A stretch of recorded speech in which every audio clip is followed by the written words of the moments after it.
Alright, hey everybody, it's me, the Invisible Gunslinger, number one, and before we get into the episode of Lisa today, I have some bad news, unfortunately. There was a technical difficulty and something has gone amiss, but the good news is that I have done my best to correct that mistake. It's not perfect, but here's the situation at hand. So, for a while now, I've been leaving my microphone unplugged. I do that sometimes when I know I'm not going to be recording for a while because I have other things to go into that USB slot. But in this case, I was ready to go record. I plugged my microphone in. I did my normal sound checks and all that. You know, the game sound was coming through my headphones. But sometimes, for whatever reason, when I plug my microphone into my computer, it tries to treat my microphone as if it's a speaker. And I don't know why it does that. And it doesn't do it all the time. And typically when it does do that, I can pick up on it really quick because there's no, sound coming through my headphones or my computer speakers or anything like that. And I'm like, oh, it's because I did this. But when I went to go record Lisa, the game sound was still coming through my headphones, so I assumed everything was okay. But when I went to go edit the footage, there's no game sound whatsoever. And that is really bad because I managed to push my way through and I beat Lisa. So the next few episodes are the conclusion of Lisa, but they did not have any game sound, which was heartbreaking to me. And I didn't want to scrap that footage. I didn't want to scrap that commentary because it was really good, really raw, and I guess I could have gone back and re-recorded it, but it would just be a total buzzkill. I didn't want to do that. So what I did instead is I've spent the last 6 hours or so getting the Lisa soundtrack. I actually bought it on Steam, and putting the soundtrack back in as best as I could, trying to correspond different areas with their respective, soundtrack. I didn't do this for everything. I didn't go super hardcore on the mixing. Like, I didn't, change out the track for every little battle. But I did the best I could. I took a lot of time with it. It is watchable now. It's not perfect because there aren't a lot of the battle sound effects. We're missing the grunts and groans like the rrrr, and that's really, really sucky, especially if you've been able to stick with me for so long, watching all 49 parts, and especially since this is the end of Lisa, and I'm really sorry. It's just something that I'm going to have to keep an eye on in the future. I've never had this problem before, and I promise I will never have this problem afterwards. It really pisses me off, and I'm sure it pisses you guys off a lot, but I really want to make these videos at least somewhat watchable, so if you guys want, I have the videos, and they're going to be going up, so this is the best I can do. I'm not a professional sound mixer or anything, but I think they're at least pretty decent. They're not going to be nearly as good as the original game, of course, but I guess now I really have to do a second playthrough. Maybe in the future I'll do a full playthrough again, the proper ending, but this will be, of course, my blind first reaction to the conclusion of Lisa. And if you've stuck with me this long and you can tolerate some, less than 100% audio clips, then I really thank you so much from the bottom of my heart for sticking with me for so long. So yeah, here is what I have. This is Lisa, the conclusion. Thank you so much, and yeah, let's get into it. Alright, hello there everybody, it is I, yet again, the Invisible Goddamn Gunslinger, number one, and welcome back to Lisa. This is episode 50, if I'm not mistaken, and it has yet again been a while since I recorded this game, but gosh darn it, I am on spring break right now. I have time, I have the energy, but I don't have the voice, but I'm gonna push through anyway. I've been a little bit sick because the last couple days I've spent my time in a casino, inhaling quite a bit of cigarette smoke and getting just completely fucked up, both financially, emotionally, and obviously physically, because now I sound really bad and I feel really bad.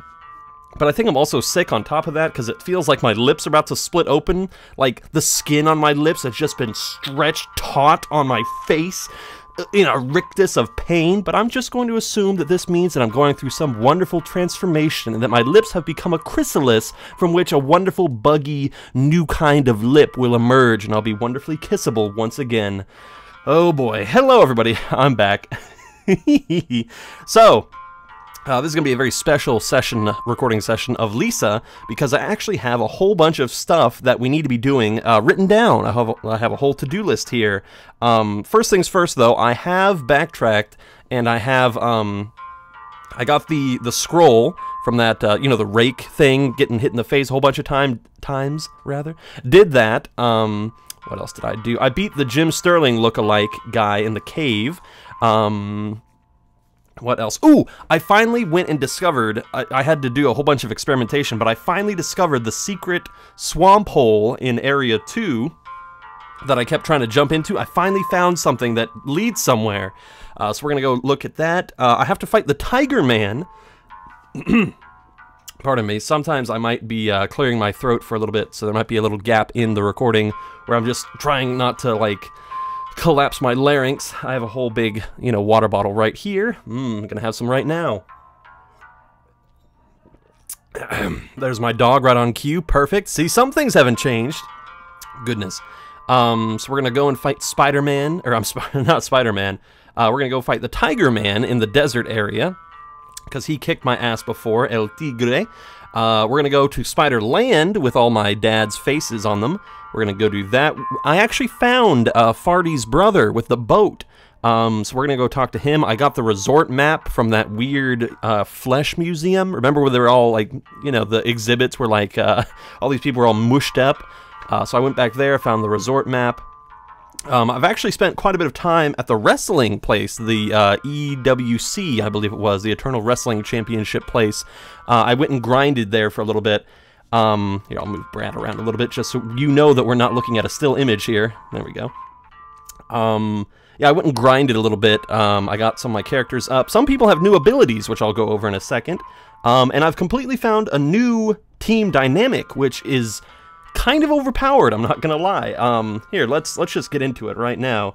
Let me show you what I'm kind of working with. Once I actually have the ability to shut up when I'm not recording, I actually get kind of smart with my arrangement. So we got Brad, Nern, Birdie, and Jack. I know we haven't seen Jack much, but let's take a look at the skills we've developed.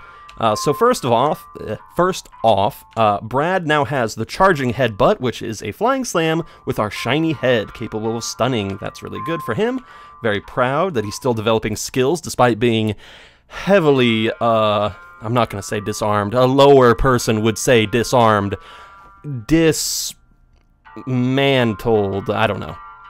Nern has a new one called Dirty Insult, say something unsavory to induce a blind rage. Ooh. Birdie, I think, oh, he has one called Little Ditty, saying a happy little ditty cures many things. That's good for him. And then finally, Mr. Jack, he doesn't have any new skills, but I've been making really good use of these ones that we have here. So let's see, I think that's all that I wanted to cover. So let's... Oh yeah, let's go to sleep. Let's rest here. Yeah. There's also a couple different rest spots that are kind of free of consequence. Like if you go back to the wrestling place. Ooh, a little present. You see, you don't get presents at the wrestling place. You got mystery jerky, man. Nice. See, we're all happy. We're all good. Nice. Very glad with that. But yes, we need to immediately go into the creepy cave. Yeah, back to the creepy cave, because I want to deal with these spider fathers. Yes, I have not really come back in here and done much of the attacking of the fathers, because I wanted to show you guys what I've been doing with my team dynamic here. So, first things first, I haven't experimented with this charging headbutt yet. Let's see what it does. This is the technique that I've stumbled across that is impenetrable. It is wonderful. Look at this. So you take TP, give it to Birdie. Birdie does one swig. You can toss your cards, Jack. This is the setup phase. Yeah, he can cause people to bleed with his cards. That's really cool. Okay, good. Yeah. Brad, despite being in withdrawal, still does quite a bit of damage. But here's where it gets interesting. Okay, so we're gonna tackle. Now what's interesting is this tackle ability affects everybody on their side. So it works really good for a team dynamic. And then, let's try the Dirty Insult. Oh man, you're just a big old beard. You got more hair on your face than your head. Gasoline Spit, and then Juggle. Watch this. Oh, they did it out of order. No, that causes burning damage. So with Birdie spitting oil, ooh, here we go. He's a lunatic. He's a madman. We do Fireball 4. Oh, that's right, Nern also learned Finger Beam 4. Take that, Dale Spooner. I'll show you how to finger somebody with my juggle. Here we go. There it is. There it is. You get Birdie, who can spit the gasoline, and you get a whole bunch of other people that can do fire attacks, and Birdie can also heal us. Okay, I don't remember that guy being in here. Oh my. No, I don't remember. I don't remember you being in here. This creature looks like it could be out of a Japanese like myth, you know, like a Yūrei. Yeah, the vengeful ghost spirits. The you know the Japanese ghosts that typically have the hair in their face. The girls who have the black hair in their face. Yeah, this could be like them if they lost all their hair, became pregnant with another ghost's baby, and then cried bloody tears about it.